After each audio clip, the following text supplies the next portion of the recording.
Girls just want to have fun, right? Well, not so much these days. For as much as we talk about young men and the struggles that they face and the crisis of masculinity more broadly, things aren't going great for our young women either.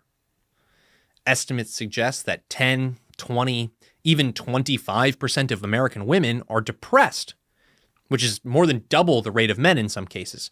And according to other estimates, more than 30 million, potentially even more than 35 or 40 million women are on some kind of psychiatric or SSRI. That's almost 10% of the population, and that's only including women. And study after study by think tanks and leading universities show that women are unhappier now than they were 50 years ago.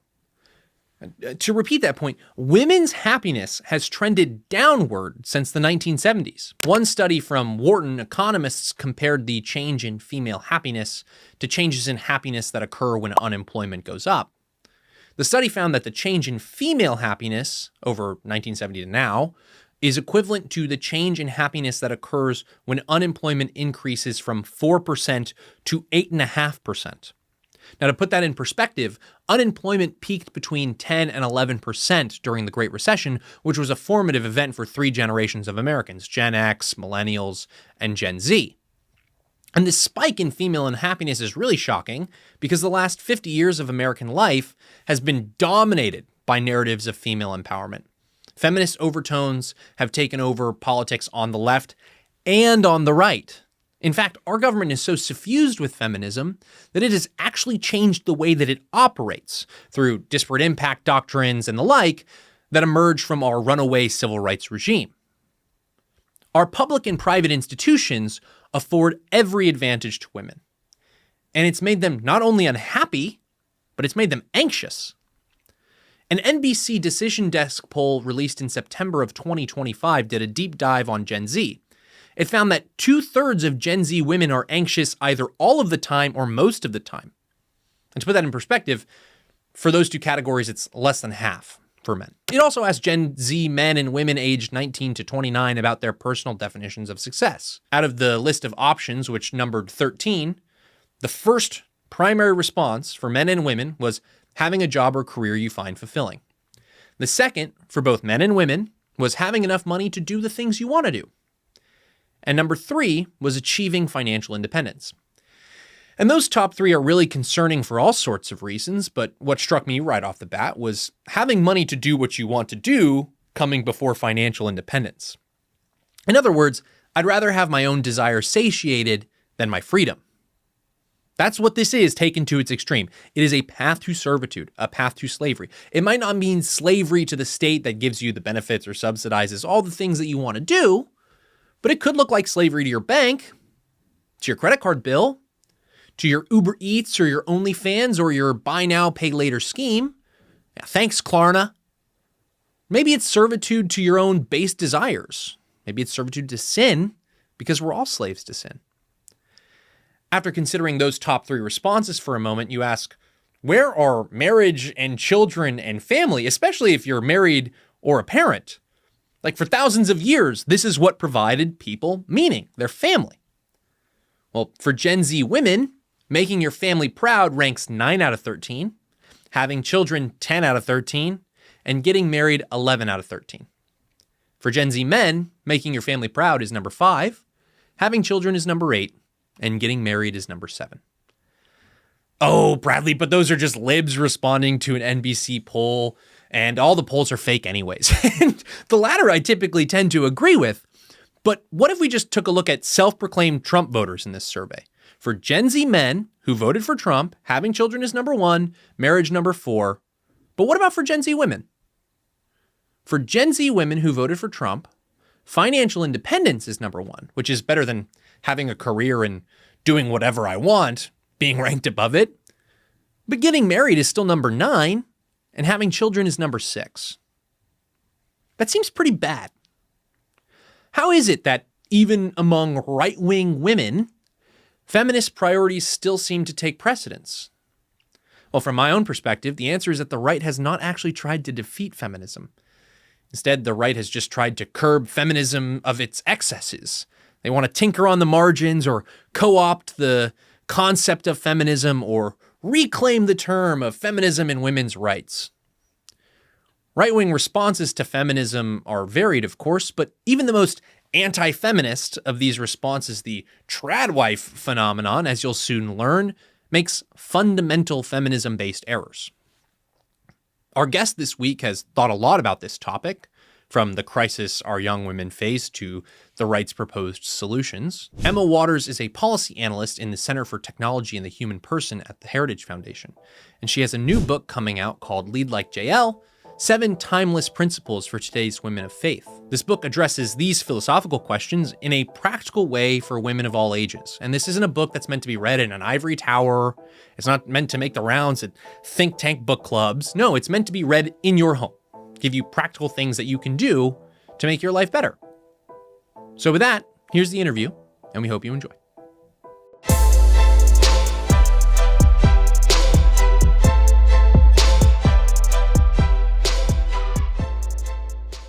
Thank you so much for tuning into the Signal Sitdown, but before we get to the interview, we'd love it if you'd hit that like and subscribe button on YouTube, Spotify, or wherever you may be joining us. And please remember to give us a 5-star review because we love your feedback. Remember, it's your government, and together we'll expose how it really works and how to affect real change. Without further ado, here's the interview. Emma Waters, welcome to the Signal Sitdown.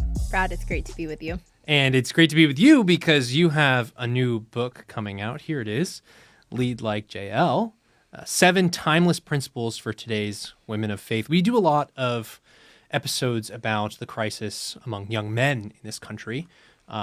Feel like I'm one of them in a certain respect because I bumble from crisis to crisis, much like our government here in Washington, D.C. And we spend a lot of time talking about young men, and that's not a surprise. I think we've seen, suicide rates, hopelessness, how that manifests on the internet in particular, really prevalent amongst young men, especially on the right.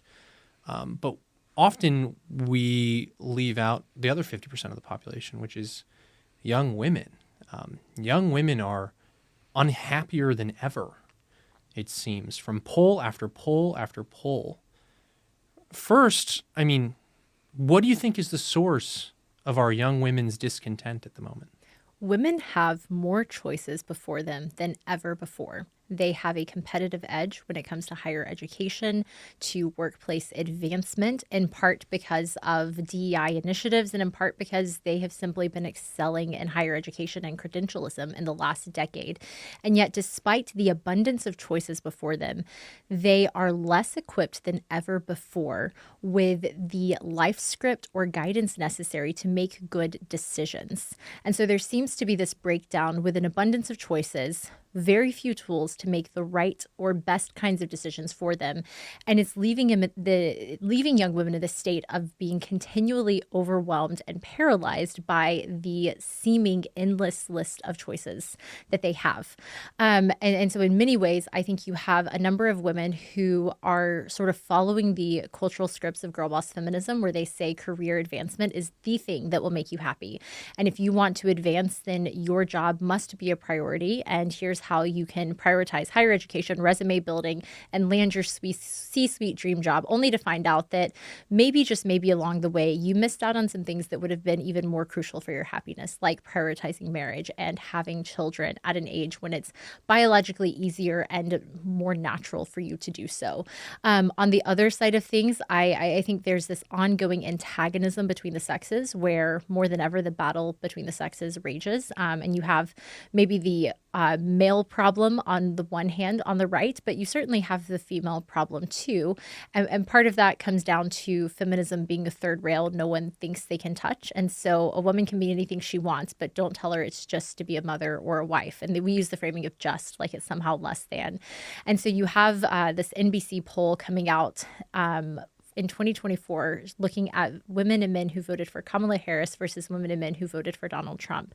Interestingly, Women who voted for Kamala Harris, this is no surprise, of course, placed career at the top of their list of priorities for what it meant to live a successful life. Marriage and children was at the bottom.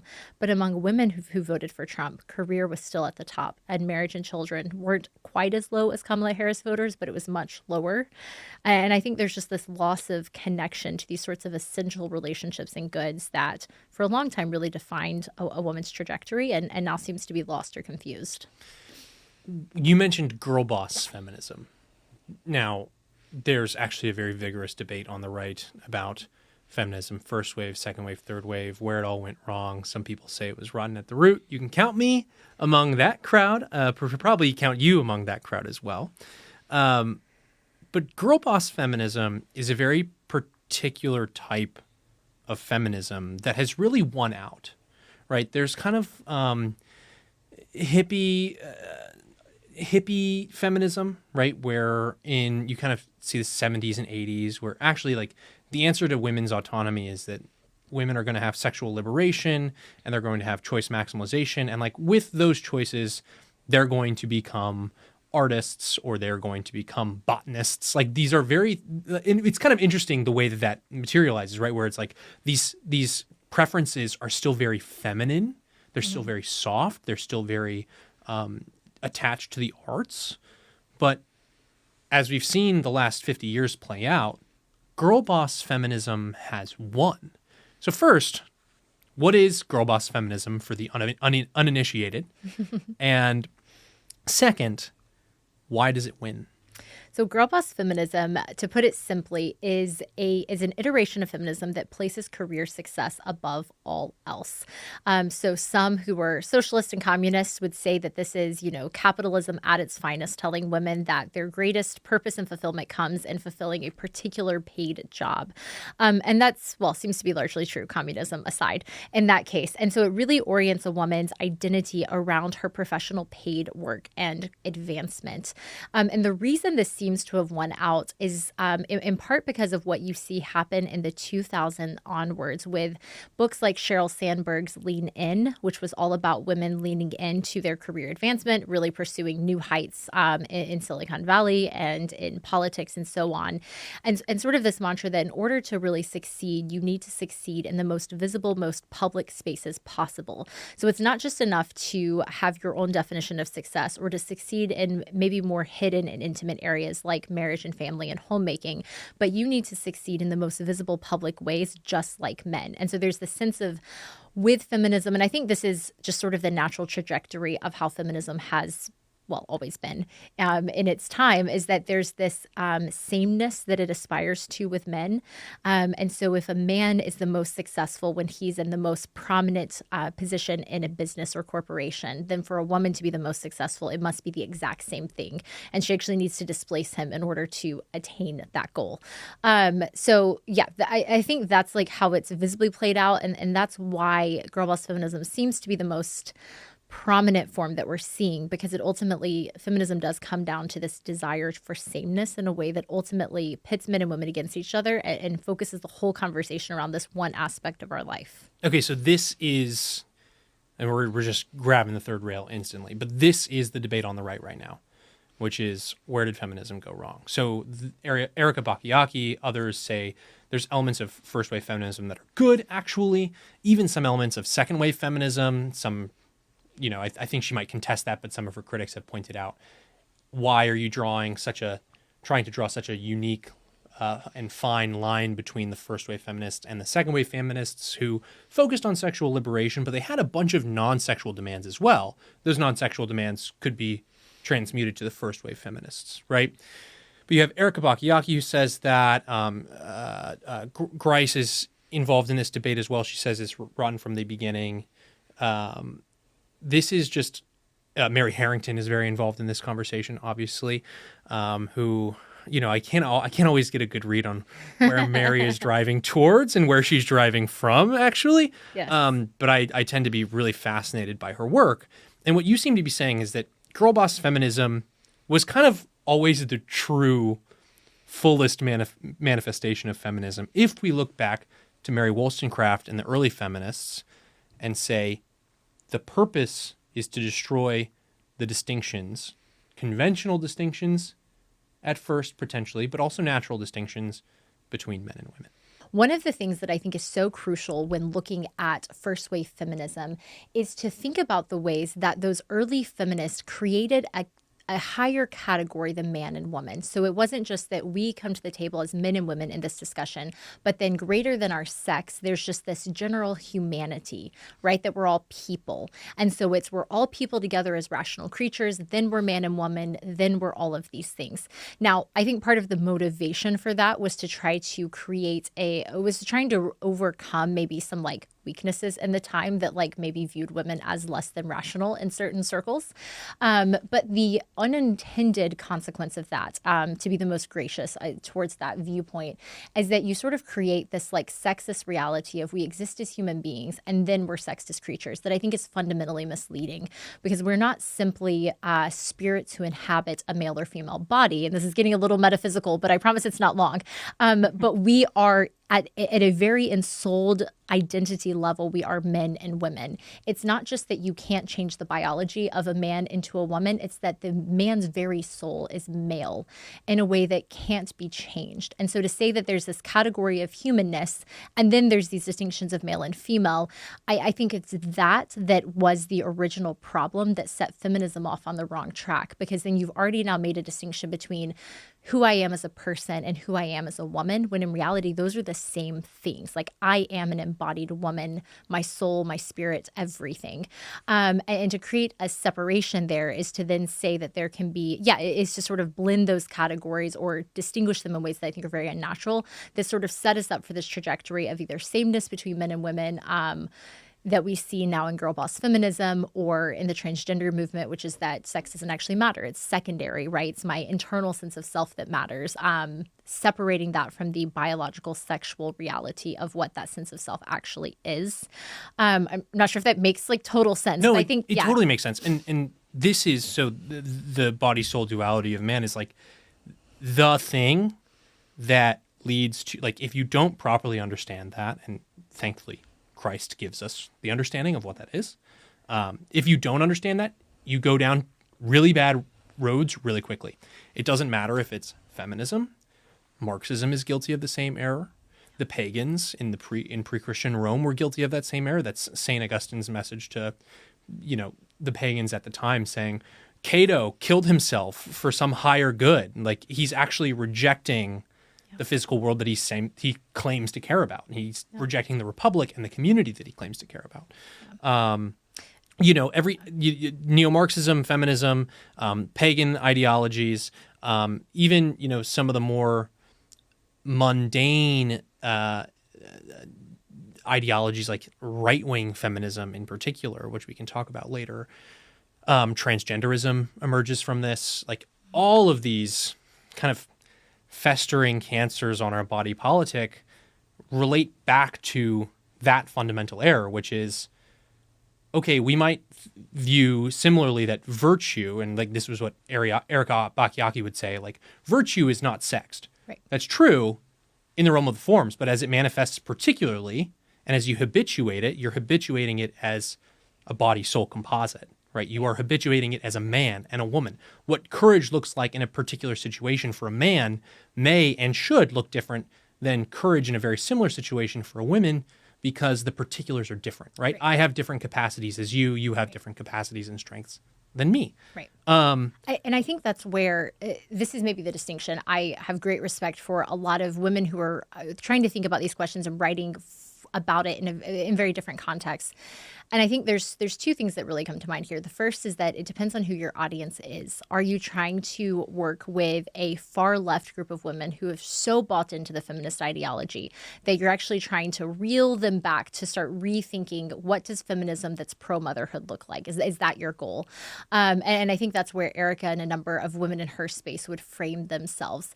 When it came to writing Lead Like Jael, I really just focused on the girl boss feminism versus tradwife movement dichotomy, because when I have conversations with young women, and oftentimes when I speak at events, I have half of my questions about the policy area that I was talking about, and then half the questions are from women and increasingly young men who were like, okay, but setting all of that aside, just talk straight to me. Like, I want to get married. I want to have kids. I'm dating this guy. I'm like freaking out about this thing. Like, how in the world did you figure this out? Like, that's just like, that is the question that I get time and time again. And so it struck me that there may be a role for people to debate the merits of various waves of feminism in certain worlds, but for the everyday average men and women that I'm engaging with who aren't thinking through the lens of academia and was Judith Butler making any sort of coherent point at any point in her life, but they're just like practically saying, but like, what do I actually do with these natural desires that some people say are good, some people say are bad, and some people say I should, not let this guy hold me back from my career. And I realized that those cultural debates were never going to be fully sufficient for answering those questions. And so I sort of start with like two popular level iterations of them, but then set it aside to dive straight into what the Bible actually says about manhood and womanhood and marriage and motherhood and the way we think about work and femininity and calling, because it struck me that that was the older and truer life script that would actually provide the answers we were looking for, rather than just debating, was some version of feminism actually good for us or not? It's fine, but it's not actually getting at the heart of what I think so many women are struggling with. And that seems like the far more profitable approach to take for a very practical book for young women today. Yeah, profitable both in terms of it's likely to sell.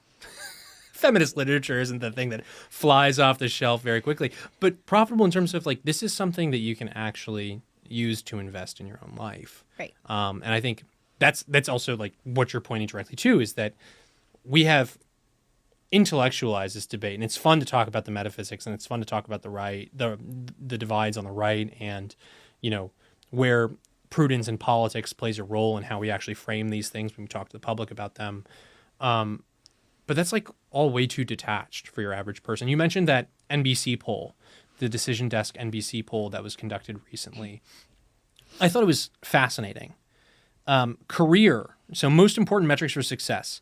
Career is number one for both men and women overall. You mentioned the Trump-Harris split, but this is just for overall men and women from 18 to 29. Career is number one. Money is number 2 and 3. So the second is money to do what I want. And number 3 is financial independence, which that in of itself is really interesting because people are saying, actually, what I want is more important than being financially free, which is like, oh, no wonder we have a debt-based economy. Of course. Yeah. For women, number 9 is making family proud. Number 10 is having children. Number 11 is being married.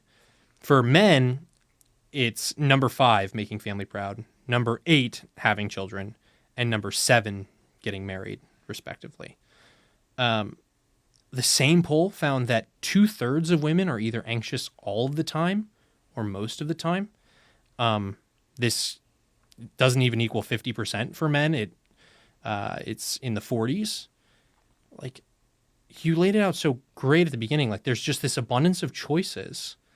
Anxiety is running rampant, and yet there seems to be very little change on what women's priorities are. Like, you would think that if you're in a high anxiety, high stress environment for a really long time, like this is plaguing generations of women at this point, there would ultimately be a change in priorities. Why haven't we seen that? It's such a good question. And this is where I remain optimistic because I think we are starting to see a change. And that question that you just posed is really the question that plagued me as I wrote Lead Like Jael, which is that we are seeing a revival, a revitalization of young men turning back to faith and family in the United States. This was largely embodied by Charlie Kirk and the legacy that he established. But as I was writing Lead Like Jael, especially at the beginning, I was really wrestling with, is there even an audience of women who's interested in prioritizing marriage and children? Am I writing into like a very niche void of certain religious women? And by and large, we actually just see careerism still be the priority. But what's been interesting is in the last couple of months alone, there have been polls coming out as it relates to asking men and women questions about what will bring you the greatest satisfaction or fulfillment in life.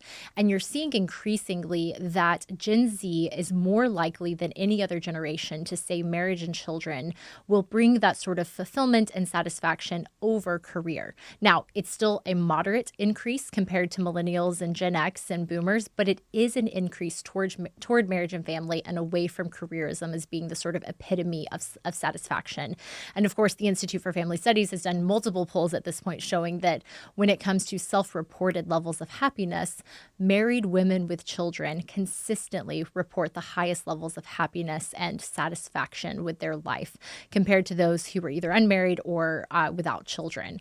And so we're seeing, I think, a silver lining take place where women in Gen Z are looking back at millennials and Gen X and seeing the fruit of the life that they lived, the loneliness that comes with it, whether it's practically just the loneliness of aging without children or aging without a husband, or the sort of emptiness of career that you can give your life to this thing that feels so all-consuming and important in the moment, only to wake up one day and realize that you're very much as replaceable as the next man or woman out there. So I think that there is some hope for this generation. But why haven't we seen a bigger change? And I think it's because of how incredibly deep and rotten the feminist ideology is in the way that we think about what it means to succeed as a woman. And I find faults in this on the left and on the right. Think about the Conservative Women Having It All article that came out with the Wall Street Journal last summer, profiling some very high status conservative women. And what was the takeaway from the article? Well, the takeaway was we're girl bosses who work 70, 80 hours a week. Some of them literally don't live at home with their children 5 days a week. But at least we're not like those liberals over there who aren't having kids. We just never see our kids. And you're reading that and you're like, oh gosh, does that appeal to anyone? But that's the sort of girl boss feminism that I think you see on both the left and the right. Like, we're both very guilty of perpetuating this sort of ideal. And if that's the kind of woman that we praise, if that's the career woman who's, quote, doing it all that everyone aspires to, whether that's your conservative icon or your Republican or your Democrat icon, those are the sort of models we're setting up for women. And I think part of the tricky nature of this is the public-private tendencies. For example, like when you see a man truly excel, his excellence tends to be very public, right? So like the Bible says, he's like praised at the gates among the men. Like there tends to be a very public expression of that excellence in a way that is not always the case for women. So when you see women excel and excel in virtue and in greatness, sometimes that's very public, but other times that means you faithfully raised your children and you created a beautiful home that when people walk in, they feel safe and relaxed and comforted and cared for and seen in a way that only a woman truly gifted in crafting a home can do. And it's not maybe something you can tangibly explain, but you can feel it as you walk inside. But that's not a public expression. It tends to be more of a private, hidden expression. And so I think there's also this contrast of how do you promote models of what feminine greatness looks like in the public square when feminine greatness in many ways tends to be a little more hidden or a little more private in the way that it's shown. Mm-hmm. And so that's why I think you end up seeing like among women, like it tends to be the mentorship and intergenerational relationship that's so key for transmitting those values. And when that's broken, as it's been largely broken today, where you don't have older faithful mentors truly pouring into younger women, then you have a ton of younger women who don't have a good life script. They don't really have any models to point to. They can't say, oh yes, here's a faithful woman who has prioritized marriage and children in the home and done these other good works throughout her life that I want to be like. They have fewer tangible examples of that in their own life. So who are the examples that they have? They have very public politicians or business leaders or women on social media. And those are just often not the women actually reinforcing these values of marriage and motherhood and the goodness of the home that we want to see. Right. And those mothers who do those things would be the first to tell you, like, yeah, got time for a TikTok? I don't got time for a TikTok. I recorded a video last night as my kid splashed in the tub. So it's like every 3 seconds, it's like, splash, and just like yelling over them as I go, because that's how you do it. I was on the phone with one of our mutual friends about a business thing, like on Sunday. And she had just put the kids down, and she was like, hold on. And she's like, you hear like the Charlie Brown parent sound through the phone where it's like, wah, wah, wah, wah, wah, wah. And then she picks up the phone. sorry, I had to yell at my kids because my kids share a room and they're yelling at each other right now. And it's Yes. like, that is the constant life Yes. of the mother that you actually want. Right. But, like, I love the public-private distinction you just laid out too, because if you could think about it in like terms of classical archetypes, where like the male is like the warrior, and the female, like, this is a very common classical archetype. It's the priestess, actually, right? It's the like, oh, she doesn't have any lines of dialogue, but like she clearly serves a very important role in this epic poem's plot here. Like, she is sought after because of her virtue, sometimes sought after inappropriately, sometimes sought after appropriately. Yeah. To turn this back on, I want to talk more about the different errors that the right has committed in responding to the feminist domination of our society. But first, on this anxiety point, 2/3 of women anxious all the time or most of the time.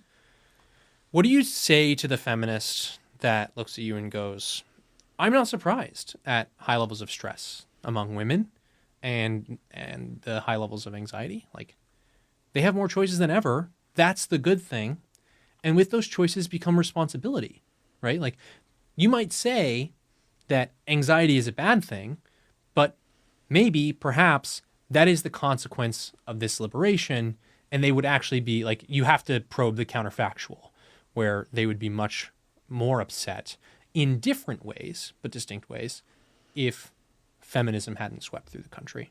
What do you say to the person who says, anxiety among women, not a problem. It's just them dealing with the fact that they have so many opportunities in front of them. Yeah, too much of a good thing can't ever be a bad thing, right? Well, in response to that, I would say, how do you feel about hair loss, high cortisol levels, and infertility? Because that's what nonstop high levels of anxiety get you.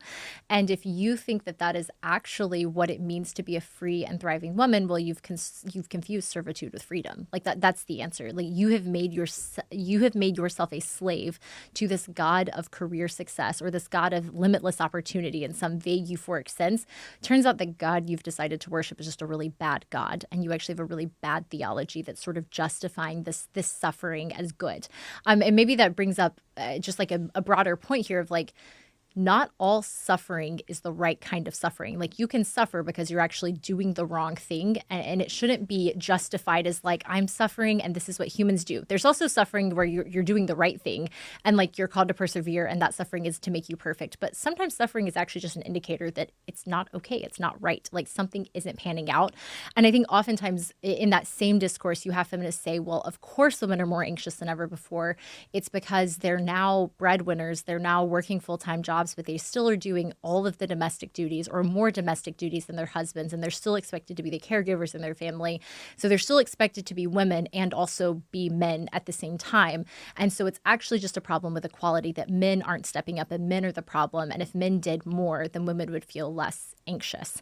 And that's like gets into a whole number of complicated areas, especially the fact that religious conservative men actually do more housework and are more involved in the household than their counterparts who are not religious or conservative. So maybe you're also just not marrying men with very good values. But it strikes me that, again, there's an indication that you're doing things in a way that is not conducive to your flourishing. And it may not be the problem of everyone else around you. It may just be that you've made choices that actually don't align with the natural demands of life. Like, this is the article that came out recently about how baby formula is essential for women's equality. Because what does baby formula mean? It means that your husband can get up and feed the baby in the middle of the night, and quote, you don't have to. And it's the sense that actually your husband should be expected to do 50% of all duties while you do 50% of all duties. But it's just not reality, right? Like, your husband is not going to be pregnant. He's not going to give birth. He's not going to breastfeed. And that's not a problem or a bad thing. And if you're trying to force this equality and sameness on your marriage or on your expectations of a spouse, you are always going to find yourself at odds and anxious. My husband and I find this all the time, where if I'm doing too much work-wise or traveling too much, and then I'm frustrated and tired, then doing things at home, and then I look at him and in these sinful moments of temptation think, my husband's not even doing anything. I'm doing everything. I take care of the kids and I do these things. And then I realize, no, Emma, it's actually probably your priorities and time that are off, not your husband who's dramatically changed his character over the last couple of weeks. It's probably you that has something wrong here. But not many women have like maybe a faith context to actually say you're the problem and like that's okay, you can fix it, but like you might be the problem. You might be the problem. And I don't think, even the conservative responses to feminism have given women good answers. That's on the intellectual side. That's also on like the less intellectual side. It's just kind of like a permeating cultural ethos on the right. Like one of the things that I think is a fundamental error is one of the ways that we've decided that we're going to fight back against transgenderism is we reduce male and female, or we reduce what a woman is to an adult female. I can't think of a more damaging way. Like in my mind, see if you understand this, but like when they tried to make motherhood primary caregiver, right? They gave it that like really neutral corporate language to strip the femininity out of the term. Adult female to define woman seems exactly the same to me. And yet, that's what we did. It's like, look at the biology. It's like, actually, the people on the left who say sex and gender are distinct concepts, I'm much more in that camp. I don't think that they're inseparable concepts, but I think that there is a fundamental biological reality, and there is how that biology and how you as a body-soul composite interacts with society, community. That is your gender. That is your like manifestation of those biological things or those natural things in a higher ordered context, right? That's my opinion on that. What do you think of the way that the like mainstream conservative movement has gone about this fight? Yeah, I think you put your finger on it with how that language just strips all of the beauty from what it means to be a woman, all of the relationality, femininity, the sort of warm expression of, what it means to be a woman beyond just your literal sex. I can't help but think of C.S. Lewis in his Space trilogy, which is one of his lesser known works, but one of his best works. Yes, and you should read it because what's the third one? It's That Hideous Strength, which is just basically picking up like the New York Times on a given day and reading them, or you could just read C.S. Lewis's version of it. But in his second book, he explores a planet where the fall had never happened. And it has this beautiful literary journey through what does a world look like where sin has not entered the world. And he has this incredible line at the very end as man and woman are being crowned king and queen over that world and over creation. And he talks about the nature of manhood and womanhood, maleness and femaleness, and that there is a biological expression of maleness and femaleness. It can't change. It can't be exchanged or separated, but that is only one very obvious manifestation, but there's this much higher level spiritual reality of what it means to be male and female. And so he, like Jordan Peterson has done, points to all of the tales throughout time of how mountains are often associated with masculine language, or the earth is with feminine language, Mother Earth. And there's this recognition that maleness and femaleness are in some sense built into all of creation, even beyond whatever biological sexual manifestation we see in animals or in humans. But it's even far greater mystery and reality than we maybe often comprehend. And so maybe it's useful for like your public policy debates to have a very clear and specific definition of, adult human female, to push back on certain bills. But as a way of teaching men and women how to think about what it means to be male and female, it seems like you're doing them a great disservice. Mm-hmm. Great books. That trilogy's great. And yes, you should start with Out of the Strange Planet, right? Is that what the full title is? And then the second one is Perilandra. Yes. And then the third one, that Hideous Strength, that's like, I grew up reading the Narnia books all the time, and I revisited them like 2 years ago as an adult, and I was like, oh my gosh, this is like just so full of wisdom. I know. I'm so glad my parents were wise enough to realize that yes, we want to raise our son Christian and he needs to read these books. Yes. And then you read the Space trilogy and you just think to yourself, oh my gosh, Narnia's for little kids. I can introduce these books to my children when they're in high school and they will love them, and I can read them as an adult alongside them and still love them just as much. Yeah. So Can't recommend that book enough. The other error that I think the right makes, though, is they take the logic of feminism as it has manifested in public policy. So, like, the number one claim of feminism is that women are not different from men. That is like the main ideological through line throughout feminist thinking. There's a lot of different branches and offshoots, and they're always fighting with one another. Shocker. But that is the number one driving narrative. When that is put into policy, it looks like the continuation of the out-of-control civil rights regime, right? Civil rights are good. Civil rights regime and the logic of that civil rights regime as it continues to churn on itself is bad. But the way the right has combated transgenderism, or that has combated the effort to eliminate distinctions between men and women, is to actually lean into that logic. Why did the right do that? The right, it's such a good question. I think it's because the right is genuinely pro-woman. Like, they really do want to support and, quote, empower the women around them. And maybe far less so are actually filled with healthy environments where mentors really want to support their mentees and so on.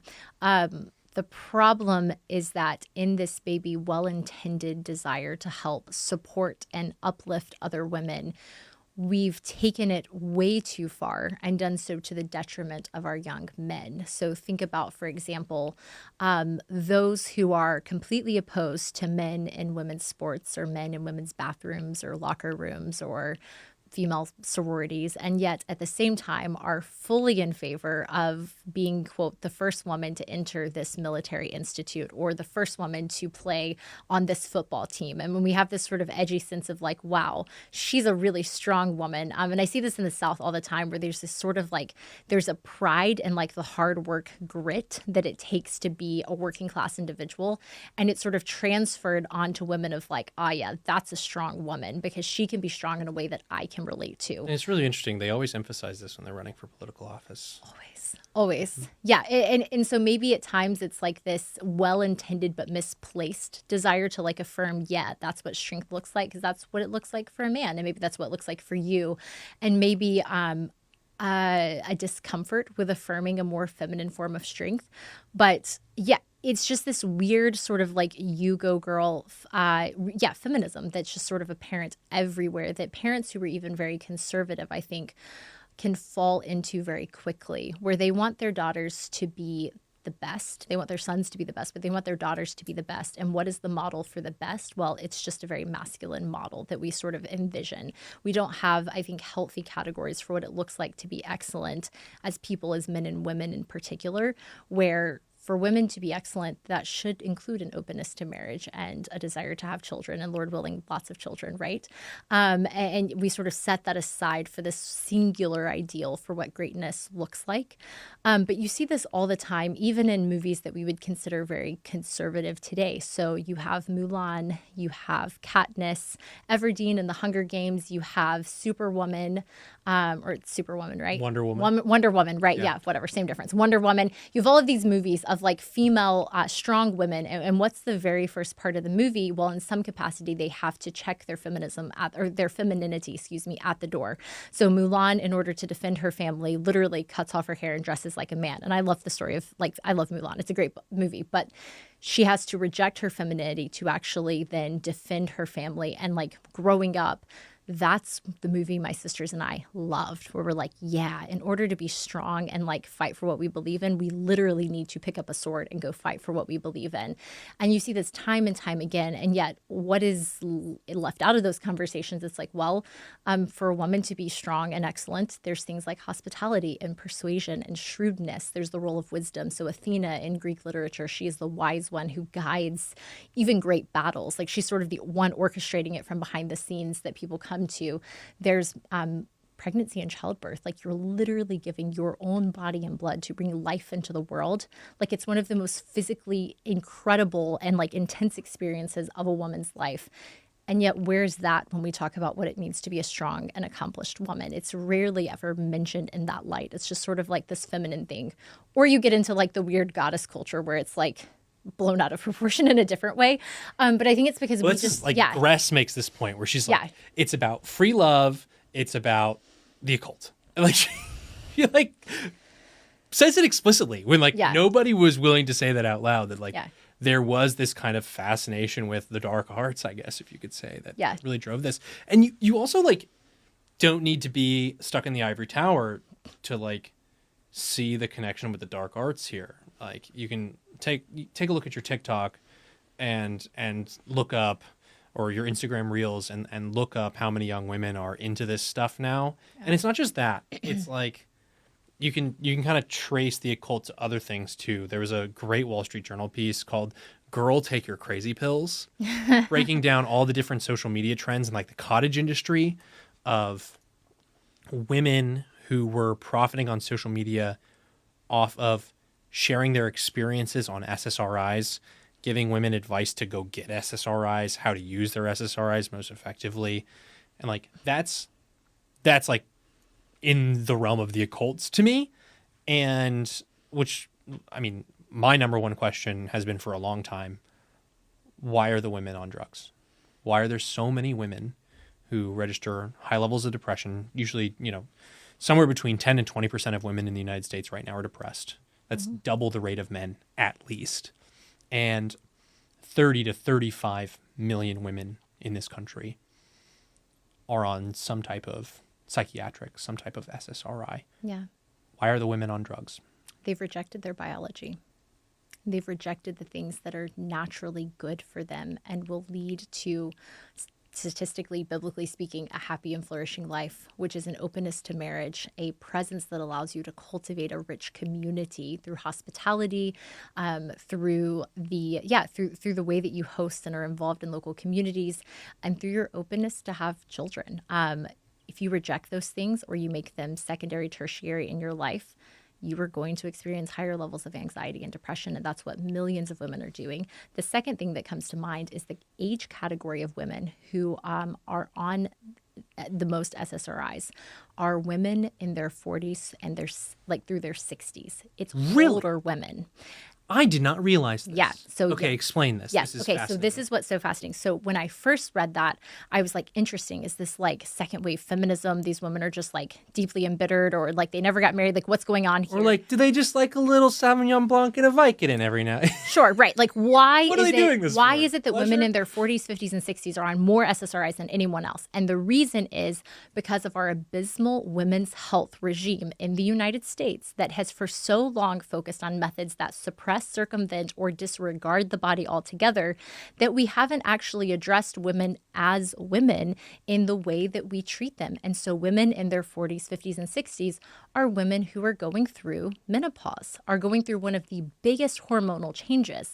And you may not know this, but hormones are not just in that reproductive part of your body. For a woman, hormones are in every part of her body, from her brain to her fingertips down to the bikini line itself. So to be a woman is to be this hormonally designed creature, such that if your hormones are out of whack, it's not just affecting your ability to have kids, it's affecting the way that you see the world, interact with yourself, the way that you function as a person. And so what I found out over time is that women who are going through menopause, struggling with massive hormonal changes and rarely receiving the sort of hormonal therapy and care that they need to actually restore their body and balance their body, are instead given SSRIs. What do SSRIs do? They might suppress some of the like emotional instability, but it actually suppresses it so far that then they're actually more likely to then experience different forms of depression while trying to balance out another anxiety-inducing aspect of their hormonal makeup at the time. So this is wild to me because I never put it together, but there are a bunch of slang terms that I will spare our family-friendly audience of for women in Southern California who do the 2 glasses of Sauvignon Blanc, and whether it's a pain pill or it's an SSRI, like there's all sorts of slang terms for it. And I never made the connection that actually the demographic for that isn't your 22-year-old, it's your 40-year-old to 60-year-old. Yeah. And then I also can't help but notice that about aligns to when doctors started pushing birth control as the panacea to all of women's problems. Yeah. I guess take a second to talk about why birth control has become the number one thing that doctors do to solve any problem that rises from women's health or women's hormones. I mean, it's amazing to me the type of conversations that you have with your friends and my wife has with her friends, you being one of them, about like, which doctors can I actually see in the area who aren't just going to force birth control down my throat whenever I go in there and say, don't like the way my skin's looking, I think something's wrong. Right. Exactly. This has been the trifecta, really the quadrifecta of women's healthcare since the 1960s, which is that for women, you were offered abortions, birth control, sterilization, and IVF. And that's the panacea for what it means to receive, quote, women's health care in the United States. It's why when I started building out our women's health platform and using phrases like reproductive health, I had a number of conservatives who were very uncomfortable with this because they were like, well, reproductive health really only means abortion, birth control, sterilization, or IVF. And we don't really want to promote those things. And it was so ingrained in all of society that to practice women's health is to practice one of those four solutions that suppress, circumvent, or outright destroy the body. And that's been sort of the extent of what we've provided as women's healthcare. It's one completely disappointing. Like imagine of all the advancements we've had in medicine and science and our understanding of the body, the best we can offer are one of those four options that don't actually treat the underlying causes of what's going on in a woman's body. They just sort of set them aside, suppress them. It's done a great, I think, just disrespect to so many women. But part of the reason is that it's cheaper, it's easier. Imagine if you're a doctor sitting there and you're like, okay, why is this woman breaking out now? Or she has irregular cycles or these insanely painful symptoms. That's going to take a lot of time and a lot of effort to actually root out what is going on there. What if you just had a pill that could make the symptoms go away, make her feel happy, and also ensure that she wasn't having a baby when she didn't want to have a baby? It's sort of the one-size-fits-all easy solution, but the problem has borne out on so many levels. So take, for example, endometriosis in the United States. This is an overgrowth of a tissue within a woman's reproductive area that ought not be there. And so what happens is— It's debilitating. Debilitating. And it can come in four stages, one being the least, four being the worst. Painful experience. About 10% of all women in the United States have endometriosis, yet it takes about an average of 10 years to receive a diagnosis, during which time you were in debilitating pain. And also 30 to 50% of women who have endometriosis also were diagnosed with infertility over the course of their life. But part of the problem is because when women start having the horrific, painful symptoms that come from endometriosis at 12, 15, 18 years old, their doctor says, well, this is just normal. Cycles are painful. Ugh, the body, it's the worst. Here's your birth control pill. That will take care of everything. So the birth control pill may suppress the pain, but do you know what's happening underneath that? That endometriosis that might have started out as a stage 1 endometriosis keeps growing. You may not feel it, but then wait 5, 10 years down the road, you get married. I've had this happen to friends of mine. You get married, you come off the pill, you want to have kids, and it turns out that what was once stage 1 endometriosis and probably easier to treat is now stage 4 endometriosis and is actually threatening your ability to ever have children.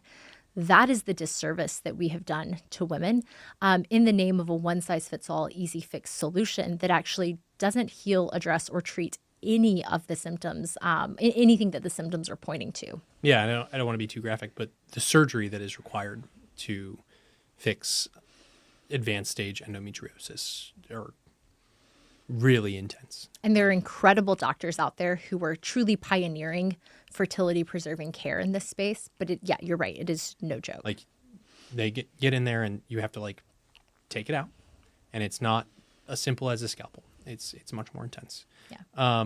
And I know, like, just in my friend group, like scores of women who actually were also never on the pill, just had like, they were always against the birth control pill, but they just had like a series of different health problems throughout their young adult life that doctors were always quick to blame on something else. Or as you said, like, oh, the body, it's just the worst, right? You're just growing, you're just changing. And that growth and change can be really harmful to women in the long run if the doctor doesn't take the next step, doesn't go forward with that type of stuff. And it's kind of funny, it ties to your book too, because that type of generational network of knowledge between women and for women can help encourage a young woman who experiences these problems at 12, 13, 14, 15, 18, right? To encourage them to take the next step and kind of encourage their doctor to say, no, I think I know my body pretty well. I would like to get this looked into more thoroughly instead of just giving me a pill or just writing me off as some emotional person who is really in pain, or overstating my pain, right? This book is, as you said, it's practical. Yeah. What is the practice in this book? Well, this brings up something I really talk about in chapter 7 on women as wise counselors and negotiators. And I think you have two problems that come to mind in what you just said. On the one hand, you have an older generation of women who didn't receive any of this sort of true women's health information that we have. So like your wife and I, or many of my friends, will sit around talking about our Oura rings, tracking our temperature every morning. And then we sync that with this app, and then we can track other fertility markers this way. And then taken together, we actually have this very high-tech way. I know that girl math is a joke, but like this is serious. This is actual girl math. This is girl math at its best. Yes. And you can then actually steward your fertility and like not have children or have children, and you don't have to go on a synthetic hormonal pill to do so, and do so reliably. I'll tell my mother, my mother-in-law, other friends, and they'll just look at us with this blank look of awe where they're like, what? Like, we had no idea. One of my friends' moms literally looked at her and said, what? You mean I didn't have to wear barrier method my entire marriage? I could have just like used this? And we were like, yes, like this is possible. Like, so there's this sense of like older generations of women like genuinely didn't have this information, so they couldn't pass it down to their daughters. And so they're now learning through their daughters. You have this like related problem where you have, and I've seen this so many places, both in my friends' lives and also just online, where you have older women who chose a traditional life, who chose to get married, to have kids, and to prioritize that over their career. Maybe not separate from a career, but certainly over their career. And then they look at women in my generation and they say, hey, like, don't rush into marriage, or don't rush into having kids. You've plenty of time. Like, use your 20s to have fun, build your career, be social, like enjoy living in the city. Don't rush into those other things. And I call this feminism for thee, but not for me, where these very traditional women encourage women into very non-traditional lives. And so then you have women in my generation, friends of mine, who are like, well, what am I supposed to do with this? If they chose this traditional life and are now telling me through their words that it would be better for me if I didn't prioritize these things, then what kind of life script are we just totally confusing for women? And then you have the other side of it. So in the Bible, there's this Titus 2 model of older women discipling younger women.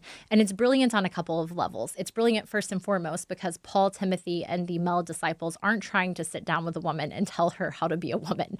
I don't know if you as a listener have ever been a foolish man who tried to tell a woman how to be a woman. It's just not going to go well. Like your dad being like, well, listen, honey, this is what you need to know. And you're like, oh, this whole thing is so awkward. Please make it stop.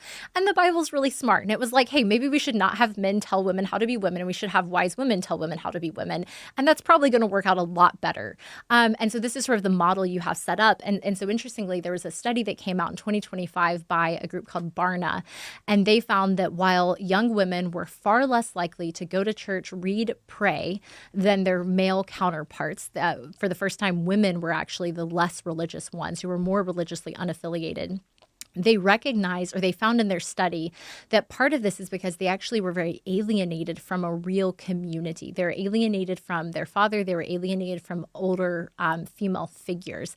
And so this study actually said that older female discipleship could actually be the key to re-engaging women in faith and in the family. And yet there's this question then of where are all of the wise women? Where are the older women who can actually provide that mentorship and provide that model? And so I think it requires action on both sides of women in my generation who need to be actively seeking out and asking for that wisdom and mentorship from women who have lived faithful lives. And then on the other hand, there needs to be women who are looking back and one, actually living a faithful life so they have wisdom to pass down, or if they didn't live a faithful life, owning up to that and saying, here's all the ways that I did make mistakes and I regret the things that I did and I wish I had made these different decisions, and being very open and passing that down to women in a way that women just don't do as much as we should. We sort of have this like, I don't want to criticize anything you're doing because I just want it to live and let live and we'll all be happy. And I think women are particularly at fault for this in a way that actually sets women up for failure in a way that's totally unnecessary. So that's one of the practical applications of the book. But I really lean into the importance of taking a seasonal approach to life. Wherever you are, you should be fully present there. For women in particular, you have primary callings to your husband and to your children if you were married and have kids. Your work, my work, doesn't come before those primary callings. And if it does, then my loves, my priorities are disordered. But it doesn't mean that one can never work. And maybe this is the problem of like extreme men on the right or extreme versions of the tradwife movement, which is like, as women, your only vocation is to be a wife and a mother.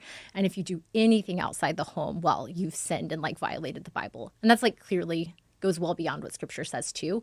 So it's looking at what a seasonal approach to life looks like with women who are faithful to their home, faithful to their family, and trust God that when they put first things first, he'll bless the rest of their efforts.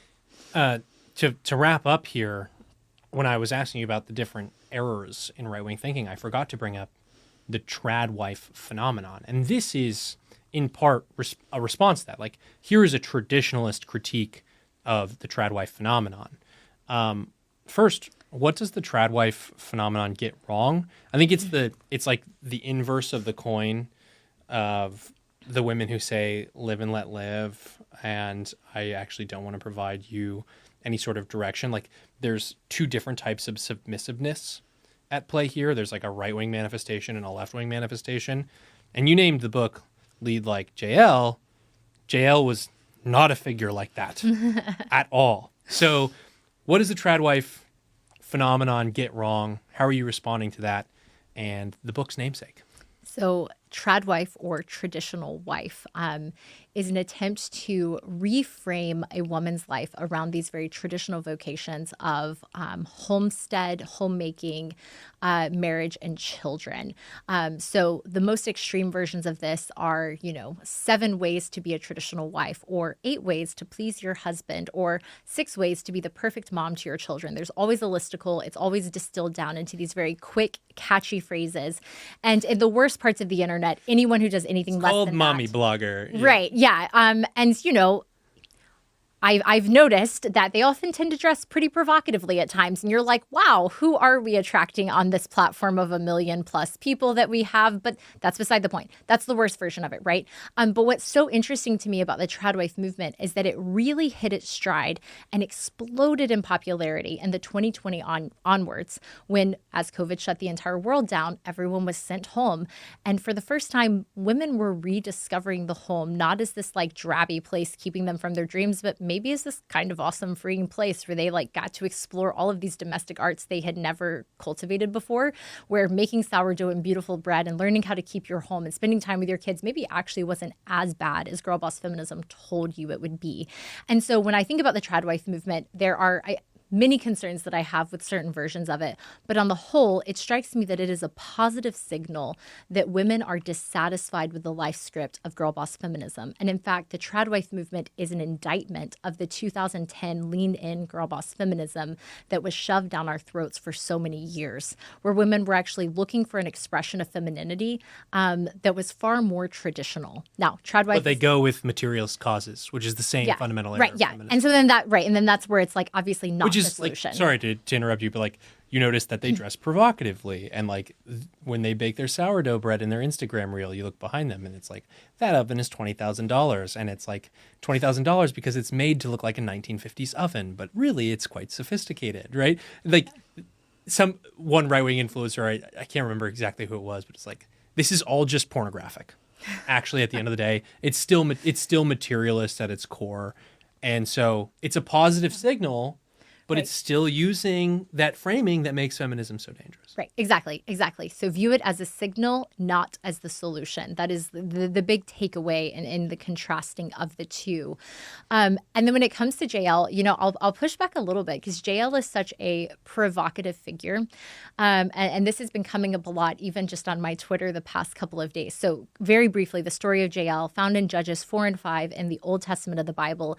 You have this woman, Jael. Israel is at war with the Canaanites. The general of the Canaanites is defeated. He's stumbling away from battle. He comes to the tent of Jael. He knocks on the little tent flap and says, "I'm so tired. Can you please just give me some water? I have to rest." And she sees him from afar, recognizes who he is because she's politically engaged. She has foresight.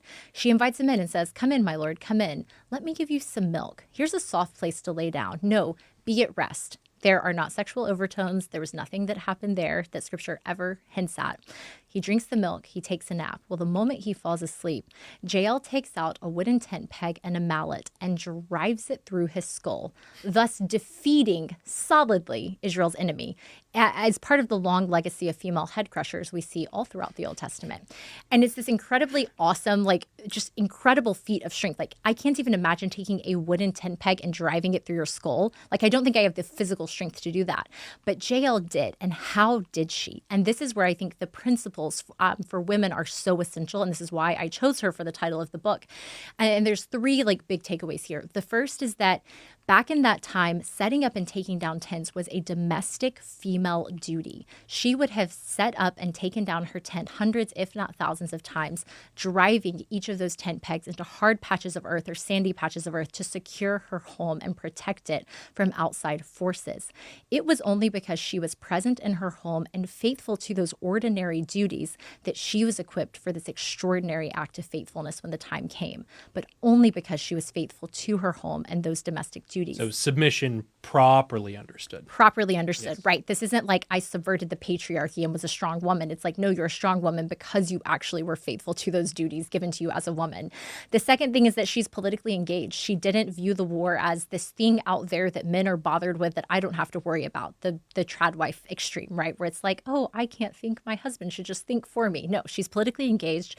She knew what was going on, and she had great shrewdness and foresight when the time came. And this brings us to our third point, which is that, like many of the liberal women you see today, whether they're outside of heritage or on social media, she didn't just chant and protest when she saw the general coming. She didn't hold up a sign and say hey, hey, ho, ho, this general's got to go. She was far more shrewd, far more effective. And she just invited him in, lured him into the place she wanted him, and then soundly defeated the enemy. But she wasn't an activist or a revolutionary or social justice warrior, not by any means.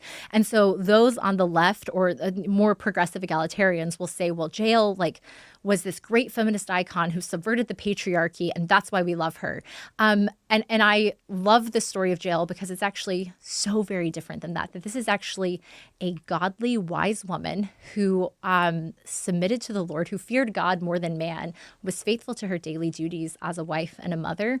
And it's because of those things that she was equipped for this incredible feat of political and religious victory that she saw in her life. And I think that is the story and vision of what a strong and feminine woman is that I want to pass down to my generation. Right. And she's not going toe-to-toe with the patriarchy. No. In terms of putting on armor and Yes. going out there in battle. She Yes. brings him in, and it plays to her advantage in her circumstances. At the same time, it's also an act of mercy, ? With him being asleep. There's so many different it's layers feminine. to that. It's not openly aggressive. Right. And yes, no woman in the canonical Bible ever picks up a sword to fight. And yet, women are essential for victories all throughout, but they're using domestic feminine tools and methods to achieve those ends. Esther uses hospitality and persuasion. Exactly. Haman's head comes off. The woman of Thebes takes a millstone, which is what she would use to grind wheat to make bread to provide for her family, throws it down from a tower, crushes the head of Abimelech, who's attacking his people. Mary, the mother of God, through her own body and blood, brings forth the Savior of the world who crushes Satan once and for all. There's these incredible women who are literally crushing the head of the evil one all throughout the Bible, but they're doing so in ways that are distinctly feminine and distinctly beautiful in that way. They're not becoming like men to do so. Emma Waters, thank you for coming on the Signal Sitdown. Thanks so much for having me.